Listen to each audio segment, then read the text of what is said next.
ඉස්සෙල්ලාම ගෞරවනීය ස්තුතියක් පුද කරන්න ඕන. පසුගිය මහමැතිවරණ වෙලාවේ ඒ වගේම ජනාධිපතිවරණ වෙලාවේ ලංකාවේ පළවෙනි වතාවට මහජන ව්‍යාපාරයක් අතර බලය දෙන්න ජනාධිපතිකම ලබා දෙන්න ඔයාලා ගත්ත නිර්භීත තීන්දුවට අපේ ගෞරවනීය ස්තුතිය පුද කරන්න ඕන. ඒක ලේසි වැඩක් නෙමෙයි. අපිට මාධ්‍ය බලය තිබුණේ නැහැ. අපිට රාජ්‍ය බලය තිබුණේ නැහැ. අපිට ජාත්‍යන්තර සහයෝගය තරම් තිබුණේ නැහැ. මර බලය වෙනත් ජඩ බල තිබුණේ නැහැ. අපි ගමින් ගමට ගිහිල්ලා මේ ඇත්ත ඔයාලට කියනකොට ඒක තේරුම් අරගෙන ඒ වගේම තමයි එයාලා කියපු බොරු බේගල් ගොඩක් පැත්තකින් තියලා අපිට අත්දැකීම් නැහැ කිව්වා. පෙට්ටි කඩයක්වත් කරලා නැහැ කිව්වා. ජාත්‍යන්තර සබඳතා නැහැ කිව්වා.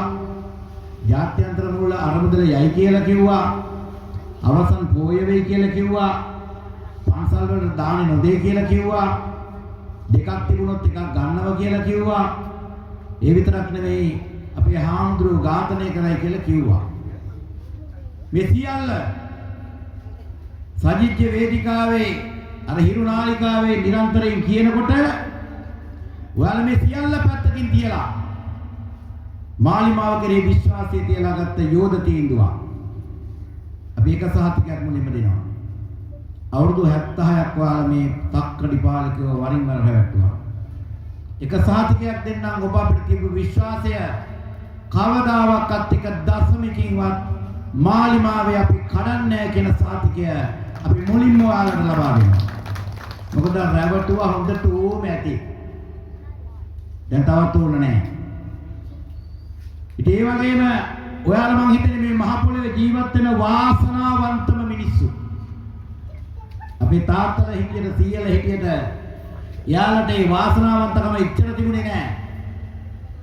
මොකද මේ බලය කවදාවත් පොදු මහජන ව්‍යාපාරයක අතට ආවේ නැහැ. ඔයාලගේ අතට අපේ අතට ආවේ නැහැ.